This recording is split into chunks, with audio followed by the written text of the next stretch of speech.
17 নম্বর সূরা সূরা বনী ইসরাঈলের 16 নম্বর আয়াত তেলাওয়াত করেছি। এই আয়াতের ভিতরে আল্লাহ পাক রব্বুল আলামিন একটি বিষয়ের সারমর্ম তুলে ধরেছেন। বিষয়টি হলো, আমরা ইতিপূর্বে জেনেছি পৃথিবীর ইতিহাসে হযরতে নূহ আলাইহিস সালাম থেকে নিয়ে অনেক নবী রাসূলদের উম্মতদেরকে, বিভিন্ন জাতিদেরকে আল্লাহ তাআলা তাদের বিভিন্ন অপরাধের কারণে ধ্বংস করে দিয়েছেন। যেমন আমরা জেনেছি আদ সম্প্রদায়, সামুদ সম্প্রদায়, হযরতে শুআয়ব আলাইহিস সালামের সম্প্রদায়, হযরতে লূত আলাইহিস সালামের সম্প্রদায়, এমন অনেক সম্প্রদায়কে আল্লাহ তাআলা ধ্বংস করেছেন। তাদের কি অপরাধ ছিল, এক একটা অপরাধ আল্লাহ তাআলা বর্ণনা করেছে। এই জাতিকে এই অপরাধের কারণে ধ্বংস করা হয়েছে, এই জাতিকে এই অপরাধের কারণে ধ্বংস করা হয়েছে। এর পিছনের কারণ কি? কারণ আল্লাহ তাআলা আমাদেরকে বারবার সতর্ক করেছেন যে এই অপরাধের কারণে এই জাতিকে ধ্বংস করেছি, সুতরাং তোমরা এই অপরাধের ভিতরে লিপ্ত হইও না। তো আল্লাহ তাআলা এক একটা জাতির যেই অপরাধ, এটা আলাদা আলাদা করে আলোচনা করেছেন। এরপরে আল্লাহ তাআলা একটা সারমর্ম বর্ণনা করেছেন এক আয়াতের ভিতরে। যে আয়াত তেলাওয়াত করেছি, এই আয়াতের ভিতরে সারমর্ম বর্ণনা করেছে যে সব জাতিকে ধ্বংস করলাম বিভিন্ন অপরাধের কারণে, এই অপরাধের মূল একটা বিষয় রয়েছে, মূল একটা অপরাধ সমস্যা রয়েছে। এই মূল সমস্যাটা যদি দূর হয়, তাহলে এই অপরাধগুলো থেকে তোমরা দূরে থাকতে পারো। তো মূল সমস্যাটা কি আল্লাহ তাআলা সেটাও এই আয়াতের ভিতরে বর্ণনা করেছে। আলাদা আলাদা করে তো বর্ণনা করেছেনই যে এই সমস্ত অপরাধের কারণে এই জাতিদেরকে ধ্বংস করা হয়েছে। আবার মূল অপরাধ কি, সে মূল অপরাধের কারণেও আমি যে জাতিগুলোকে ধ্বংস করি, এই মূল অপরাধ সেটাও আল্লাহ তাআলা বর্ণনা করেছে। এই আয়াতের ভিতরে আল্লাহ তাআলা সেই মূল বিষয়টি, ধ্বংস আল্লাহ তাআলা কখন করেন, একটা জাতির উপরে আযাব কখন দেন, কিভাবে দেন, কোন অপরাধের মূল অপরাধের কারণে দেন, অপরাধটা কোত্থেকে শুরু হয়, সেটি আল্লাহ তাআলা এই আয়াতের সংক্ষিপ্তভাবে বর্ণনা করেছে। এই আয়াত আমি একদম প্রথমে শব্দ বাই শব্দ অর্থ করি, যাতে কোনো প্রশ্ন না থাকে। অনেকে আবার ভুল বোঝে, এই আয়াতের তাফসিরে অনেকে অন্যদিকে নেয়, ভুল বোঝে। এই জন্য আমরা প্রথমে শব্দ বাই শব্দ তর্জমা করি, এরপরে তাফসিরে যাই। আল্লাহ তাআলা বলেন, ওয়াইদা, যখন, আরাদনা, আমি ইচ্ছা পোষণ করি, যখন আমি ইচ্ছা পোষণ করি, আন নুহলিকা, ধ্বংস করতে, ক্বরিয়াতান, কোন একটা গ্রাম, কোন একটা জনপদ, কোন একটা জাতিকে যখন আমি ধ্বংস করার ইচ্ছা পোষণ করি, আমার নাম মুতরাফিহা, তখন ওই জাতির যে সমস্ত নেতৃত্ব স্থানীয় ব্যক্তি রয়েছে, ওই জাতির যে সমস্ত নেতা রয়েছে, ওই জাতিকে যারা দিক নির্দেশনা দেয়, তাদেরকে আমি আল্লাহ একটা ছাড় দেই, ছাড়। আমার এই ছাড় পেয়ে ফাফাসাকু ফিহা, তারা যখন অপরাধ করতে করতে সীমা লঙ্ঘন করে ফেলে, ফাহাক্কা আলাইহাল কওল, এবং আমি তো এমনি এমনি অপরাধ ছাড়া আযাব দিব না। তো এই অপরাধের কারণে তারা যখন আযাবটা তাদের উপরে আবশ্যক করে নেয়, সীমা লঙ্ঘন করে আযাবটা যখন আবশ্যক করে নেয়, আল্লাহ তাআলা বলেন ফাদাম্মারনাহা তাদমীরা, তখন আমি আল্লাহ ওই জাতিকে আযাব আর গজব দিয়ে ধ্বংস করে দিই। এটা কি আমার কথা? আওয়াজ দিয়ে বলেন আমার কথা। আল্লাহ তাআলা বলছেন কি, ওয়াইযা আরাদনা আন নুহলিকা ক্বরিয়াতান আমারনা মুতরাফিহা ফাফাসাকু ফিহা ফাহাক্কা আলাইহাল কওল ফাদাম্মারনাহা তাদমীরা। আল্লাহ তাআলা বলেন, একটা জাতিকে আমি যখন ধ্বংস করতে চাই, ওই জাতির ভিতরে, এলাকার ভিতরে যারা শীর্ষস্থানীয় ব্যক্তি রয়েছে, নেতা রয়েছে, তাদেরকে আমি আল্লাহ একটা ছাড় দেই, সুযোগ দেই। এই ছাড় পেয়ে সুযোগ পেয়ে তারা যখন ফাফাসাকু ফিহা, তারা যখন অপরাধের ভিতরে লিপ্ত হয়ে যায়, পাপাচারের ভিতরে লিপ্ত হয়ে যায়, ফাহাক্কা আলাইহাল কওল, শুধুমাত্র তারা নয়, তাদের এই অপরাধের কারণে ওই জাতির উপরে আযাব এবং গজব যখন তারা আবশ্যক করে নেয়, তখন আমি আল্লাহ ফাদাম্মারনাহা তাদমিরা, আমি আল্লাহ এই জাতিকে আযাব আর গজব দিয়ে আমি আল্লাহ ধ্বংস করে দেই। তাহলে একটা জাতির ধ্বংসের মূল কারণ, আর যে অপরাধগুলা হয় অন্য অন্য জাতির অপরাধ, এই অপরাধের পিছনেও মূল কারণ হলো ওই জাতির নেতারা ঠিক থাকে না। ওই জাতির যারা নেতৃত্ব দেয়, ওই জনপদের যারা নেতৃত্ব দেয়, তারা সবাই যদি ঈমান নিয়ে আসতো, তারা সবাই যদি সঠিক পথে ফিরে আসতো, তাহলে ওই জাতি বিভ্রান্ত হতো না।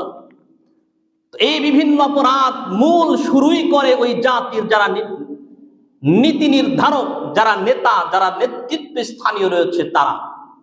এই জন্য আল্লাহ তাআলা বললেন একটা জাতি ধ্বংসের মূল কারণে রয়েছে ওই জাতির নেতা যারা তারা।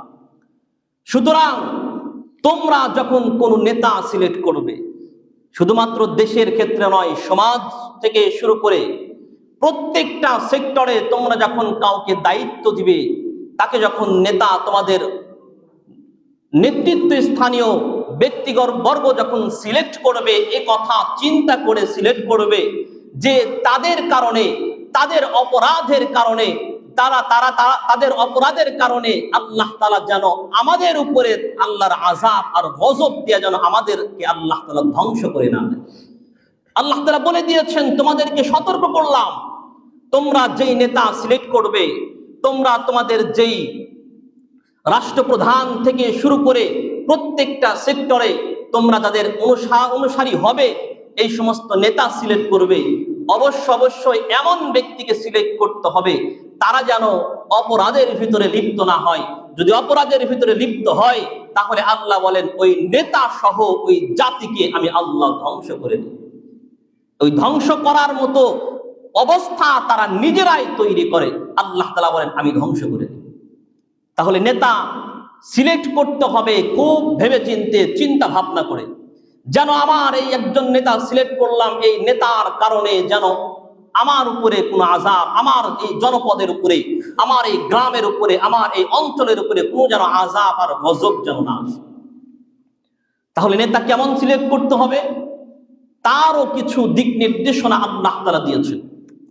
আল্লাহ পাক রব্বুল আলামিন একজন নেতা, একজন রাষ্ট্রপ্রধান কেমন হবে তার কিছু গুণাবলী আল্লাহ তাআলা কোরআনে বিভিন্ন ঘটনার মাধ্যমে বিভিন্ন রাষ্ট্রপ্রধানকে কেন্দ্র করে আল্লাহ তাআলা আমাদেরকে বুঝিয়েছেন, জানিয়ে দিয়েছেন যে রাষ্ট্রপ্রধান যিনি হবে তার গুণাগুণ কি হবে।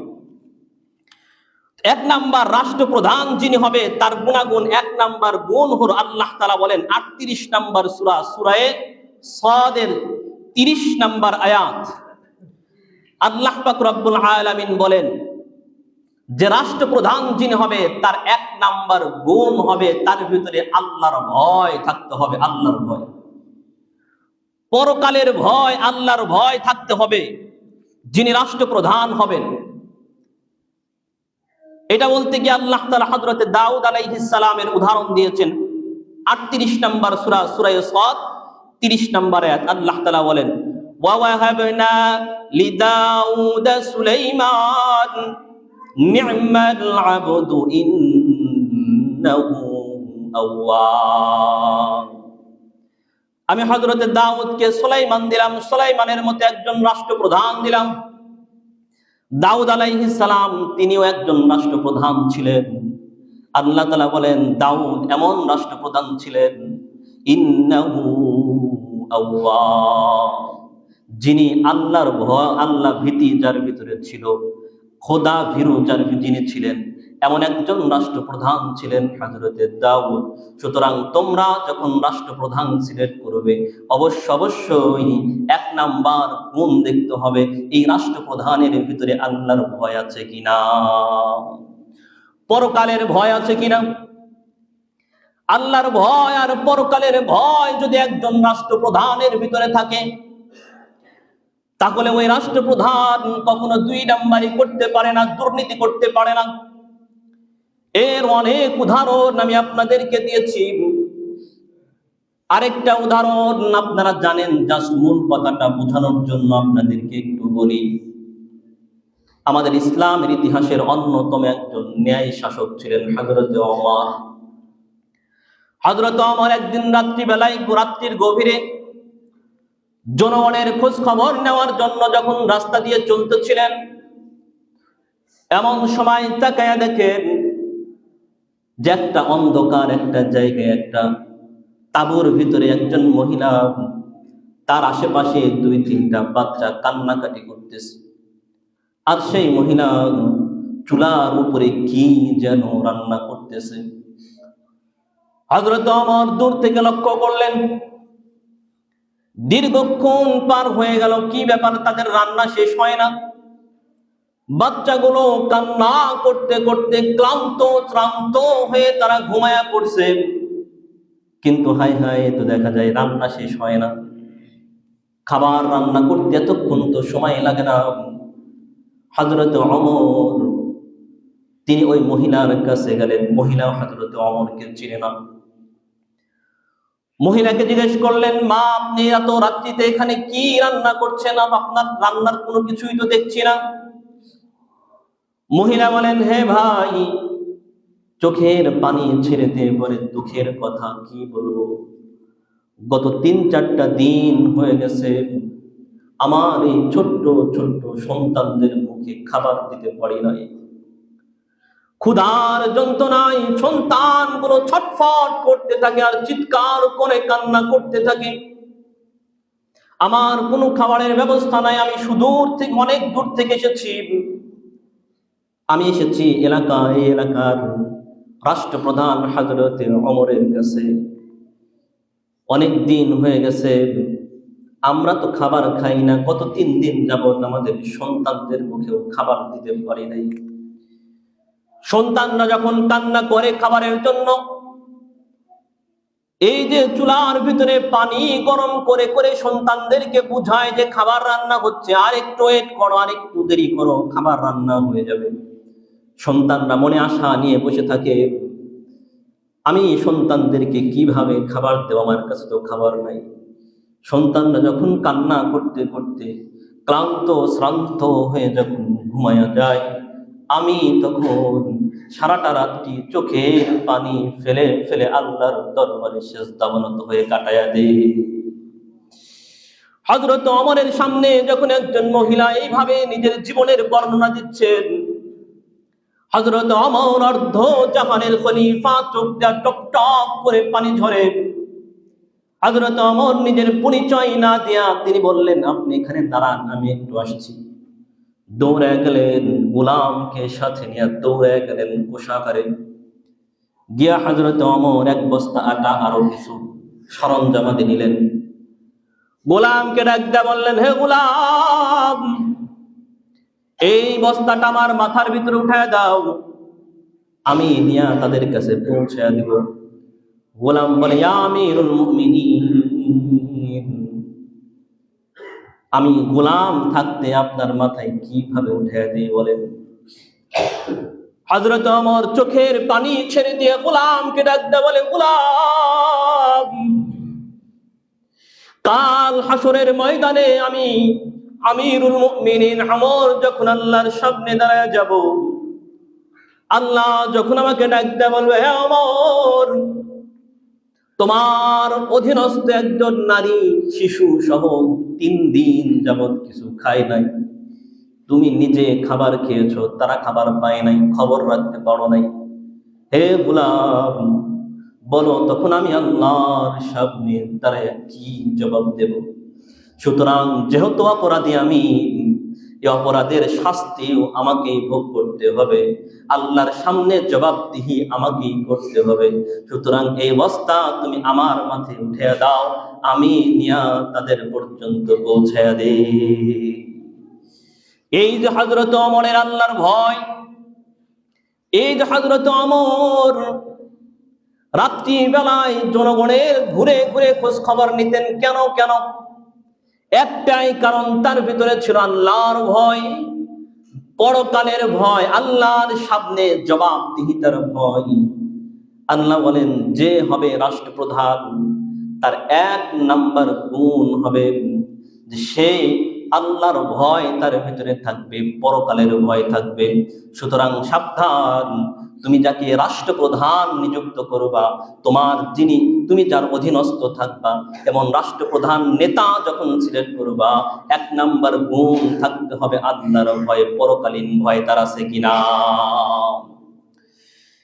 1 নাম্বার জানলাম। 2 নাম্বার, একজন রাষ্ট্রপ্রধানের 2 নাম্বার গুণ আল্লাহ পাক রব্বুল আলামিন বলেন একই সূরা সাদ 26 নম্বর আয়াতে আল্লাহ তাআলা বলেন 2 নাম্বার গুণ হলো ন্যায় ইনসাফ প্রতিষ্ঠা করতে হবে, ইনসাফ প্রতিষ্ঠা করতে হবে, ন্যায় নিষ্ঠাবান হতে হবে। এটা আল্লাহ তাআলা হযরতে দাউদ আলাইহিস সালামকে দিয়ে উদাহরণ দিয়েছেন। আল্লাহ পাক রব্বুল আলামিন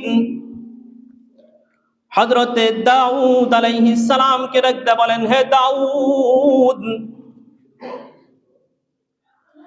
হে দাউদ, তোমাকে আমি ক্ষমতা দিলাম, তোমাকে আমি আমার এই জমিনের রাজত্ব দিয়েছি। ইয়া দাউদ ইন্না জাআলনা খলিফাতান ফিল আরদ, হে দাউদ, তোমাকে আমি আমার জমিনের নেতৃত্ব দিয়েছি, নেতা বানিয়েছি। এর মালিক তোমাকে বানাই নাই, তোমাকে আমানত দিয়েছি। এই জমিন আমি আল্লাহর জমিন, এই জমিনের আমানত খলিফা আমি আমার খলিফা তোমাকে নিযুক্ত করেছি। সুতরাং ফাহকুম বাইনান নাসি বিল হক, সুতরাং সাবধান সাবধান সাবধান, শুনে রাখো, মানুষের সাথে সব সময় ইনসাফ করতে হবে। কোরআন হাদিস ভিত্তিক আমার শরীয়ত, আমি যে শরীয়ত দিয়েছি শরীয়ত হিসাব করে ইনসাফ করতে হবে। আল্লাহ তাআলা নিষেধ করে দিয়েছেন ওয়ালা তাত্তাবিইন হাওয়া, যখন বিচার করবে মন যা চায় তাই বিচার করবে, এটা হতে পারে না। মন মতো রাষ্ট্র চালাইলে হবে না। আল্লাহ তাআলা বলে দিয়েছেন ইনসাফ করতে হবে। দেখবেন থানায় গিয়েছে, থানায় ধরে নিয়ে গেছে, এখন নেতা আছে, এমপি সাহেব ফোন দিছে, এমপি সাহেব ফোন ধরে বলে ওটা আমার লোক, আমার দলের লোক, ছেড়ে দাও। ছেড়ে দিছে। আরেকজন সাধারণ মানুষ যখন যায়, তখন এমপি সাহেব ফোনও ধরে না, পরিচয় দেয় না। আল্লাহ তাআলা বলেন মন যেভাবে চায় সেভাবে রাষ্ট্র চালানো যাবে না। সুতরাং এখনই সাবধান হয়ে যাও, যাকে তুমি রাষ্ট্রপ্রধান বানাবে, যাকে তুমি তোমার নেতা বানাবে, অবশ্যই তার ভিতরে ইনসাফ আছে কিনা, সে তার সন্তানের সাথে যে ব্যবহার করে অন্য মানুষের সাথে একই ব্যবহার করে কিনা, সেটা তুমি আগে নিশ্চিত হয়ে নাও। হাদিসের ভিতরে আসছে বুখারী শরীফের হাদিস 6788 নম্বর হাদিস। বিশ্বনবী সাল্লাল্লাহু আলাইহি ওয়াসাল্লাম যখন মদিনা রাষ্ট্রের রাষ্ট্রপ্রধান, মদিনায় একজন সম্ভ্রান্ত মহিলা, নাম হলো ফাতিমা, তাকে চুরির দায়ে গ্রেফতার করা হলো, বিশ্বনবীর সামনে নিয়ে আসা হলো। ইসলামের বিধান হলো চুরি করলে হাত কেটে দিতে হবে। রাসূল সাল্লাল্লাহু আলাইহি ওয়াসাল্লাম বিধান জানায়া দিলেন। এবার কিছু মানুষ বিশ্বনবী সাল্লাল্লাহু আলাইহি ওয়াসাল্লামের কাছে সুপারিশ করলেন, ইয়া রাসূলুল্লাহ, ইয়া হাবিবাল্লাহ, এই মহিলা একজন সম্ভ্রান্ত পরিবারের মানুষ, এই মহিলা একজন সম্ভ্রান্ত মহিলা, ভুল করে কাজটা করে ফেলেছে, দেখেন তার ব্যাপারে একটু বিচারটা শিথিল করা যায় কিনা। মন গড়া বলছি না, হাদিসের কথা বলছি, বুখারী শরীফের হাদিস। বিশ্বনবীর কাছে যখন আবেদন করা হলো, বিশ্বনবী সাহাবীদেরকে ডাকতে বলে, হে আমার সাহাবীরা, শোনো শোনো শোনো, এই ফাতেমার কাছে যদি আমার কলিজার টুকরা সন্তান ফাতেমাও থাকতো, তারও যদি আজকে সেও যদি এই অভিযোগে অভিযুক্ত হতো, তাহলে আমি আল্লাহর নবী একটা বার চিন্তা না করে আমি আমার ফাতেমার জন্য এই একই সিদ্ধান্ত তোমাদেরকে জানাইয়া দিতাম। সুতরাং সে সম্ভ্রান্ত পরিবারের, এই জন্য তার অপরাধ, তার শাস্তি শিথিল হবে। আরেকজন গরিব মানুষ, এই জন্য তার শাস্তি হবে, এটা ইসলাম কখনোই সমর্থন করে না। আল্লাহর নবী এবং আল্লাহ তাআলা স্পষ্ট জানিয়ে দিয়েছেন যে এমন ভাবে তোমাকে ইনসাফ কায়েম করতে হবে, নিজের সন্তানের সাথে যেই ব্যবহার করবে আরেকজন দূরের মানুষ তার সাথেও একই ব্যবহার করতে হবে। এমন অসংখ্য ঘটনা রয়েছে, আপনাদেরকে আমি কিছু কিছু বলেওছি। তাহলে 2 নাম্বার আমরা যেটি জানলাম সেটি হলো এমন রাষ্ট্রপ্রধান, এমন নেতা সিলেক্ট করতে হবে যেই নেতা ইনসাফ প্রতিষ্ঠা করবে, তার সন্তানের সাথে যে ব্যবহার করবে আমার সাথেও সেই ব্যবহার করবে, তার সন্তানের জন্য যে আইন হবে আমার জন্য সেই আইন হবে। 4 নাম্বার, 2 নাম্বার বলে 3 নাম্বার, এমন শাসক নিযুক্ত করতে হবে। 3 নাম্বার শর্ত হলো শিষ্টের লালন আর দুষ্টের শাসন। শিষ্টের লালন, দুষ্টের দমন, দুষ্টের শাসন, অর্থাৎ যে ভালো তার সাথে ভালো ব্যবহার করবে, আবার দুষ্ট খারাপ মানুষ তার সাথেও ভালো না, তার সাথে কঠোর আচরণ করতে হবে। এর উদাহরণ আল্লাহ তাআলা দিয়েছেন সূরা কাহাফ 86 নাম্বার আয়াত। আল্লাহ পাক রব্বুল আলামিন বলছেন, হযরতে যুলকারনাইন একজন বাদশা ছিল, যার ইতিহাস আমি আপনাদেরকে বলেছি। এই বাদশা সারা পৃথিবী ভ্রমণ করেছে। তো তিনি যখন একদিকে রওনা করলেন, যাইতে যাইতে এমন একটা জাতি পেলেন যে জাতি বিভিন্ন জিনিসের পূজা করে, আল্লাহকে মানে না, আল্লাহকে বোঝে না, বিভিন্ন অপরাধের ভিতরে তারা লিপ্ত রয়েছে। তো এই জাতির ব্যাপারে আল্লাহ তাআলা হযরতে যুলকারনাইনকে ডেকে বললেন, কুলনা ইয়া যুলকারনাইন, আল্লাহ বললেন, হে যুলকারনাইন, ইম্মা আন তুআদ্দিবা ওয়া ইম্মা আন তাত্তাখিযা ফীহিম হুসনা। তুমি যেহেতু এই রাষ্ট্রের রাষ্ট্রপ্রধান, সুতরাং তোমার উপরে অধিকার রয়েছে, তুমি তাদেরকে শাস্তিও দিতে পারো, আবার তাদেরকে তুমি ছেড়েও দিতে পারো, মাফও করতে পারো, ছেড়েও দিতে পারো।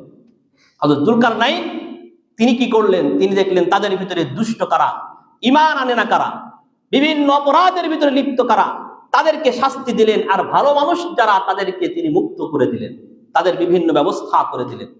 এই আয়াতের মাধ্যমে তাফসীরের কিতাবে লিখেছেন, এই আয়াতের মাধ্যমে একজন শাসকের 3 নাম্বার গুণ থাকবে যে ভালো মানুষ যারা, ভালো কাজ যারা করে, ভালো কাজের সহযোগিতা করবে, আর খারাপ কাজ করলে সেই খারাপ মানুষকে সে কঠিন ভাবে, কঠিন হস্তে দমন করবে। আমরা বর্তমানে কি দেখি? আমরা দেখি যারা ভালো মানুষ তাদেরকে ধরে ধরে বিভিন্ন অপরাধে জেলখানায় ভর্তি করা হয়, আর যারা দুর্নীতিবাজ, চাঁদাবাজ, যারা অন্যায় অপরাধ আর জালি জুলুম নির্যাতনের ভিতরে লিপ্ত রয়েছে, তাদেরকে বিভিন্ন সুযোগ সুবিধা দিয়া বিভিন্ন প্রমোশন দিয়া তাদেরকে উপরে উঠায় দেওয়া হয়। আল্লাহ তাআলা বলেছেন, সুতরাং সাবধান, তোমরা নেতা সিলেক্ট করবে। 3 নাম্বার গুণ হলো এমন নেতা সিলেক্ট করবে যার ভিতরে এই গুণ রয়েছে যে ভালো মানুষের সাথে ভালো আচরণ করবে, আর যেখানে অন্যায় হবে সেই অন্যায় কঠোর হস্তে দমন করবে। 4 নাম্বার হলো এমন নেতা, এই একই সূরা কাহাফ, আমার হাতে যত সময় নেই আমি আয়াত বাই আয়াত বলতে পারছি না। একই সূরা কাহাফের 95 নাম্বার আয়াতে আল্লাহ তাআলা বলছেন, এই যে হযরত যুলকারনাইনের ঘটনা থেকেই, যুলকারনাইন যাইতে যাইতে আরেকটা জায়গায় গেলেন, সেখানে দেখলেন একটা গ্রুপ, একটা জাতি, সেই জাতি তার কাছে একটা আবদার জানালো যে আমাদের এইখানে একটা সম্প্রদায় রয়েছে যারা হলো ইয়াজুজ এবং মাজুজ, তারা বিভিন্ন সময় আমাদের কাছে আসে, এসে সব ফসল আদি নষ্ট করে দিয়ে যায়, আমাদেরকে অনেক নির্যাতন করে, তাদের থেকে আমাদেরকে বাঁচানোর জন্য একটা প্রাচীর নির্মাণ করতে বললেন। তারা বলল যে আমরা কর দিব প্রয়োজনে, তাও আপনি এই কাজটা করে দেন। তো হযরতে যুলকারনাইন বললেন, তোমাদেরকে কর দিতে হবে না, তোমাদের টাকা তোমাদের জন্য খরচ করব, আল্লাহ তাআলা আমাকে তোমাদের সেবার জন্য নিযুক্ত করেছে, সুতরাং তোমাদের সেবা করব। জনগণের জন্য মন উজাড় করে খরচ করা, এটা হলো 4 নাম্বার গুণ। নিজের সম্পদ মনে না করা, জনগণের টাকা জনগণের, শুধুমাত্র এটা রাষ্ট্রপ্রধানের ক্ষেত্রে নয়, যে যেখানে আসি, মাদ্রাসা, মসজিদ, স্কুল, কলেজ, যে যেখানে দায়িত্ব আছি, দেখবেন আমরা অনেক জায়গায় দেখেছি মাদ্রাসায় শিক্ষকরা বেতন পায় না, ছাত্রদের খাবারের ব্যবস্থা নাই, ব্যাংকে টাকা আছে কিন্তু খরচ করে মনে হয় নিজের পকেটের টাকা খরচ করে। জনগণের টাকা জনগণের জন্য খরচ করবে। এই যে হাজার হাজার কোটি টাকার বাজেট আসে, এটা কি কোনো এমপি মন্ত্রী নিজের পকেটের টাকা দিয়ে খরচ করে? মনে বোঝেন নাই, পকেটের টাকা দিয়ে খরচ করে। জনগণের টাকা জনগণের জন্য খরচ করবে। এখানে আবার কিসের এতই? এই জন্য এমন নেতা সিলেক্ট করতে হবে যে জনগণের জন্য মন উজাড় করে খরচ করবে। এটাও একজন নেতার গুণ। আল্লাহ তাআলা কোরআনে বর্ণনা করেছেন। 5 নাম্বার গুণ হলো আমানতদার থাকতে হবে। সূরা নিসা 58 নম্বর আয়াত আল্লাহ তাআলা বলেন আমানতদার 5 নাম্বার গুণ হলো এমন নেতা যে হবে আমানতদার। জনগণের আমানতের সম্পদ যার কাছে রক্ষিত থাকবে। আর আমরা দেখি এমন নেতা আমরা সিলেক্ট করি যারা জনগণের টাকা নিজের সম্পদের মতো ব্যবহার করতে থাকে। জনগণের টাকা নিজের সম্পদের মতো ব্যবহার করে। এটা কিয়ামতের আলামতের ভিতরে একটা। যেমন কিয়ামতের পূর্ব মুহূর্তে নেতারা জনগণের সম্পদ নিজের মতো করে নিজের সম্পদের মতো করে ব্যবহার করবে। বাড়িতে কিছুই ছিল না, নেতা হয়েছে, এমপি মন্ত্রী হয়েছে, 5 বছর 10 বছর পরে তার কোটি কোটি টাকার সম্পদ কোত্থেকে আসে? 1 লাখ টাকা সর্বোচ্চ বেতন পায়, কোটি টাকা তার কোত্থেকে আসে? এগুলো সব জনগণের চুরির টাকা। এজন্য এমন নেতা নির্বাচন করতে হবে যে অবশ্যই সে যেন আমানতদার হয়। এরপরে 6 নাম্বার, জনগণের জন্য কাজ করে শুকরিয়া আদায় করবে আল্লাহ। এটা না যে আমি এই রাস্তা তো আমি করে দিছি, এই কাজ তো আমি করে দিছি, তোমার বাবার টাকা দিয়ে করো নাই, জনগণের টাকা দিয়ে করেছো। সুতরাং জনগণকে ক্রেডিট দিতে হবে, আল্লাহকে ক্রেডিট দিতে হবে, নিজের ক্রেডিট নেওয়া যাবে না। এমন নেতা সিলেক্ট করতে হবে। এখন যেহেতু সময় শেষ, আর লাস্ট একটা কথা, আমরা যেহেতু সামনে আমাদের নির্বাচন, আমরা আমাদের নেতা সিলেক্ট করব। আমরা আমাদের অবশ্যই ন্যায় নিষ্ঠাবান নেতাকে সিলেক্ট করব। এখন ভোট যারা দিব, অনেকেই কয় ভোট তো কোরআন হাদিসে ভোটের কথা। ভোট না, কোরআন হাদিসে যেটা আছে ভোটের ভিতরে 3টা জিনিস রয়েছে। এই 3টা জিনিস বলে আমি আমার আলোচনা শেষ করছি। ভোটের ভিতরে 3টা জিনিস, খুব মনোযোগ দিয়ে বুঝবেন। 1 নাম্বার হলো সমর্থন। ভোট মানে 3টা জিনিস। 1 নাম্বার হলো সমর্থন। আপনাদের এই মসজিদে এখন যদি 2 জন ব্যক্তিকে দাঁড় করায় দেওয়া হয় সভাপতি নির্বাচনে, এখন একজনকে আপনারা ভোট বেশি দিলেন, তার মানে কি? তাকে আপনারা সমর্থন বেশি করলেন, এটাই তো। এর মানে এটা যে সে যা যা করবে সব কাজের সমর্থন করব, এই জন্যই তাকে আমি ভোট দিলাম, তাকে সমর্থন করলাম। এখন আপনি যখন একজনকে সমর্থন করে নেতা বানাবেন, এই নেতা যখন দুর্নীতি করবে, চাঁদাবাজি করবে, অন্যায় অবিচার জুলুম নির্যাতন করবে, তখন আপনি দূর থেকে দূর সরে যাবেন যে না আমি দূরে আছি, আমার কিছুই হবে না। না, আপনি তাকে সমর্থন করেছেন, ভোট দিয়েছেন মানে আপনি সমর্থন করেছেন। সুতরাং আপনি যেহেতু তাকে সমর্থন করেছেন, তার অন্যায়ের বোঝা আপনাকেও বহন করতে হবে। 1 নাম্বার। 2 নাম্বার, নেতাকে ভোট দেওয়া, কাউকে ভোট দেওয়া মানে হলো সাক্ষ্য দেওয়া। এখন একজন নেতাকে বা একজন ব্যক্তিকে আমি ভোট দিব মানে কি? এই মানুষটা ভালো, এই মানুষটা এই কাজের যোগ্য, এই সাক্ষ্য আমি দিচ্ছি, এটাই তো।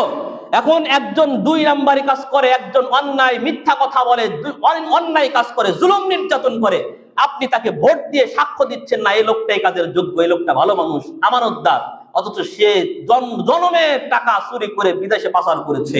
তাকে যখন আপনি এভাবে ভোট দিয়া সাক্ষ্য দিলেন যে এই লোকটা ভালো, তার এই অন্যায়ের দায়ভার আপনাকে নিতে হবে আল্লাহর সামনে। মিথ্যা সাক্ষ্য দেওয়ার অপরাধে আল্লাহর সামনে আপনাকে দাঁড়াতে হবে। সুতরাং এই বিষয়টা আমাদেরকে খেয়াল, ভোট দিব অবশ্যই দিব, কিন্তু কাকে দিচ্ছি, তা সে ভালো কিনা তার ব্যাপারে যে আমি সাক্ষ্য দিচ্ছি, এই সাক্ষ্য অবশ্যই এই সাক্ষ্যের ব্যাপারে আল্লাহ পাক রব্বুল আলামিনের কাছে আমাদেরকে দাঁড় করাতে হবে। শেষ কথা সেটি হলো ভোট, এটা হলো রাষ্ট্রের আপনার কাছে একটা আমানত। আপনাকে আমানত দিয়েছে রাষ্ট্র, এই আমানত আপনি সঠিক জায়গায় দেন। এখন আপনি এমন একজন 10 টাকা 5 টাকা 500 টাকা 1000 টাকা ঘুষ খায়া একজন দুর্নীতিবাজকে নেতা বানিয়েছেন, এরপরে রাস্তাঘাট মিল কারখানা কিছুই হয় না, এখন সরকারকে দোষ দেন, সরকার তো কিছুই করে না। আরে ভোট তো দিয়েছেন আপনি দুর্নীতিবাজকে, সে সরকার বাজেট দিয়েছে, দুর্নীতিবাজ সে বিদেশে পাচার করেছে। সুতরাং ভোট আপনাকে সরকার আমানত দিয়েছে, রাষ্ট্র আপনাকে আমানত দিয়েছে, আমানতকে সঠিক জায়গায় ব্যবহার করেন। যদি সঠিক জায়গায় ব্যবহার না করেন, এই আমানতের খিয়ানতের কারণে আপনি 500 আর 1000 টাকার বিনিময়ে আপনার আমানতকে নষ্ট করেছেন, এর জন্য আল্লাহর সামনে দাঁড়াতে হবে। এই জন্য আমরা যাকে ভোট দিব অবশ্যই এটা খেয়াল রাখবো যে সে আমানত রক্ষা করার মতো ব্যক্তি, আমার আমানত সঠিক জায়গায় যাচ্ছে কিনা, আমি সঠিক সাক্ষ্য দিচ্ছি কিনা যে এই লোকটা আসলে সঠিক, সাহসী এবং ইসলামের পক্ষে, দ্বীনের পক্ষে কাজ করবে, অবশ্যই করবে কিনা, সেই সাক্ষ্য আপনি দিচ্ছেন কিনা। আপনি যাকে সমর্থন করছেন তার ভালো কাজেরও সমর্থন করছেন, খারাপ কাজেরও সমর্থন করছেন। সুতরাং আপনি যাকে সমর্থন করছেন সে যদি খারাপ কাজ করে তার দায়ভার আপনাকেও নিতে হবে, শুধু রাষ্ট্রকে দোষ দিলে হবে না। আল্লাহ তাআলা আমাদেরকে বুঝার তৌফিক দান করেন। এবং আমরা সামনে যে নির্বাচনে ভোট দিব অবশ্যই দেব আমরা তাকে যিনি ন্যায় নিষ্ঠাবান, যাকে আমরা যোগ্য মনে করব তাকে আমরা ভোট দিব। আল্লাহ তাআলা আমাদেরকে বুঝার তৌফিক দান করেন এবং আমাদের জন্য যোগ্য নেতা, যার মাধ্যমে জনগণ, দেশ, রাষ্ট্র, ইসলাম সবকিছুর উপকার হবে। আল্লাহ তাআলা এমন ব্যক্তিকে আমাদের নীতি নির্ধারক হিসেবে কবুল করেন, আমাদের রাষ্ট্রপ্রধান হিসেবে কবুল করেন। আমিন সুম্মা আমিন। ওয়া আখিরু আলহামদুলিল্লাহি রাব্বিল আলামিন। যারা সুন্নাত পড়ি নাই সুন্নাত পড়ি।